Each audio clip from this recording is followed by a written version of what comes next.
Ketika qalbu tidak memiliki cahaya pancaran dari nur ilahiyahnya Allah, dari pancaran nur Nabi Muhammad, maka akhlak manusia akan jelek.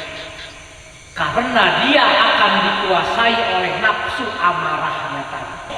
Sekarang sholat awal 3 rukun itu berkumpul nggak?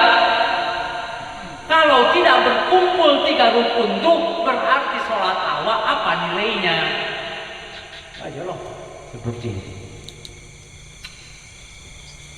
Lalu hayya hak daripada huruf dalam kalimat Muhammad tadi hayatun sabar. Hidupnya kita dihidupkan oleh Allah karena Allah memiliki sifat hayat. Lalu ketika sifat hayat itu senantiasa dititipkan ke dalam diri kita, maka hiduplah kita. Karena di dalam diri kita ada ruh yang disebut dengan cahaya nur pancaran cahaya Muhammadiyah tadi. Lalu ketika ruh itu, ketika daripada nur Muhammadiyah yang ada dalam diri awak, yang ada dalam kolbu awak terkalahkan oleh nafsu buruk, maka nur itu akan mengecil. Sehingga kolbu sudah tidak lagi memiliki cahaya. Ketika kolbu tidak memiliki cahaya pancaran dari nur ilahiyahnya Allah, dari pancaran nur Nabi Muhammad, maka akhlak manusia akan jelek.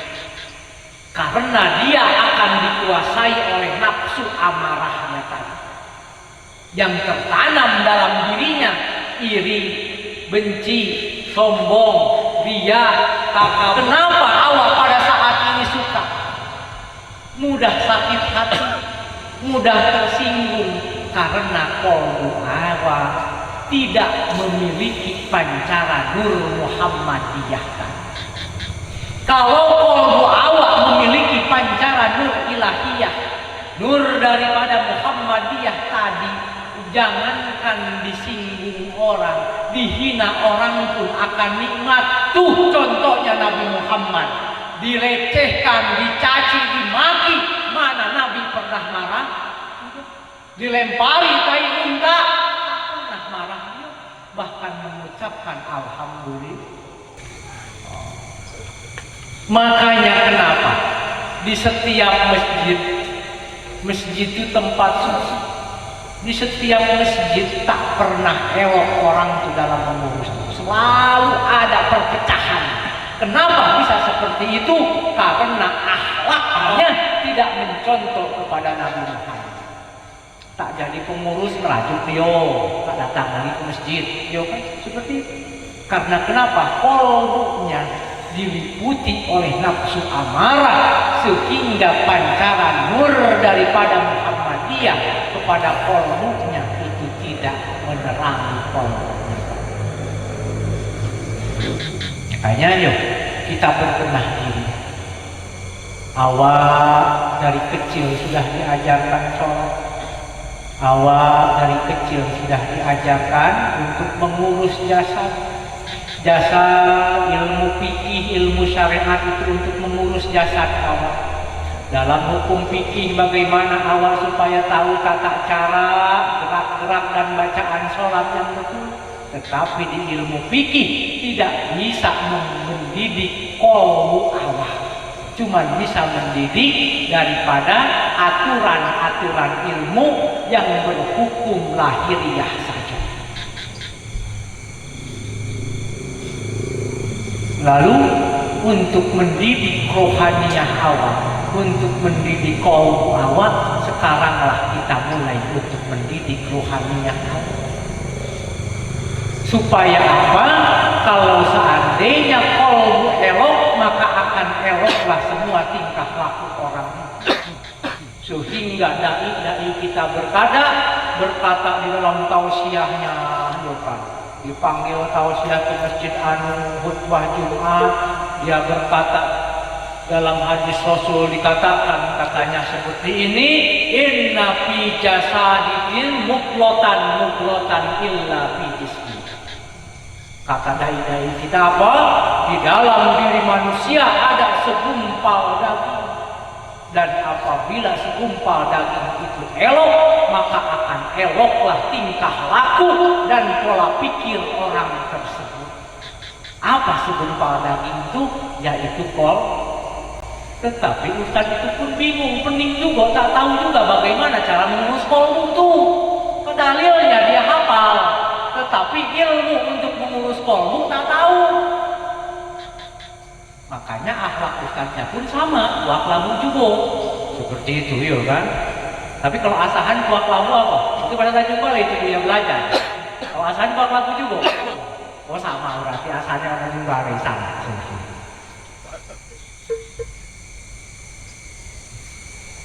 Maka belajar kita, supaya ketika awak menyembah kepada Tuhan awak, ketika awak ibadah, ruh dengan jasad awak bisa menyembah kepada Allah Subhanahu.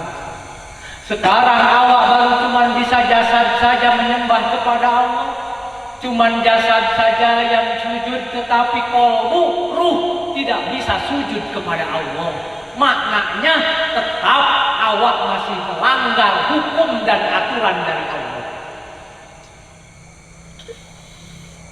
Ketika Allah melarang kita untuk pikir, untuk pelit, tetap juga pelit.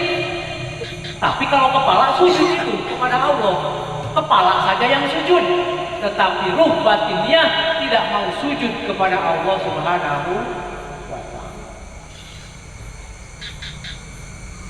Ketika Allah Subhanahu wa ta'ala memerintahkan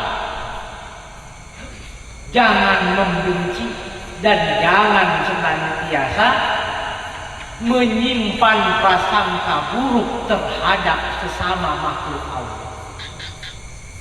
Jasad bisa bersalaman, kawan, hatinya tetap dongkol. Berarti jasad bisa beribadah, tetapi ruh belum tentu bisa beribadah. Ketika senantiasa bermaaf-maafan suami istri itu di hari raya, kita belajar. Kalau jasad dari mulai balik awak diajarkan untuk menyembah kepada Allah, tetapi bagaimana awak bisa mencari ilmu supaya awak bisa mendidik rohaniah awak, supaya rohaniah awak pun bisa ikut beribadah kepada Allah. Makanya banyak orang yang tak betah dalam ibadah karena kenapa? Jasad bisa diajak ibadah, tetapi ruhnya belum mau diajak ibadah. Makanya dia hatinya galau. Kalau seandainya berada di tempat-tempat yang baik, ingin cepat pulang aja, ya kan? Apalagi sholat imamnya membaca ayat yang panjang, katanya seperti itu.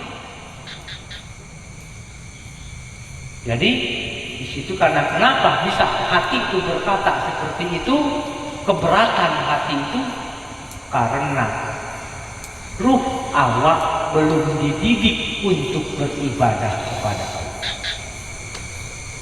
Lalu berapa lamanya ruh awak berada di alam lahut? Maka lamanya selama 4.000 tahun.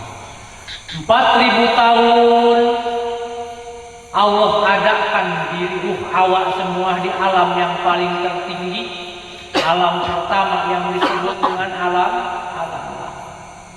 Lalu awak dihidupkan oleh Allah dalam huruf hak kalimat kata Muhammad, hayatun, yaitu hidup. Maka hidupnya maksud Allah di sini adalah untuk senantiasa beribadah kepada Allah.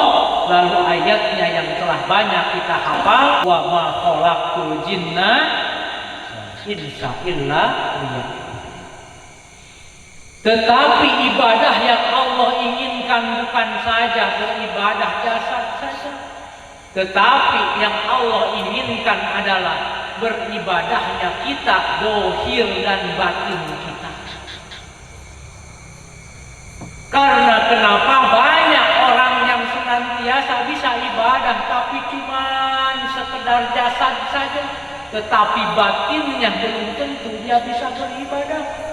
maka Allah berkata, wala tusyriku bihi syai'a, maka Allah tidak mau disekutukan.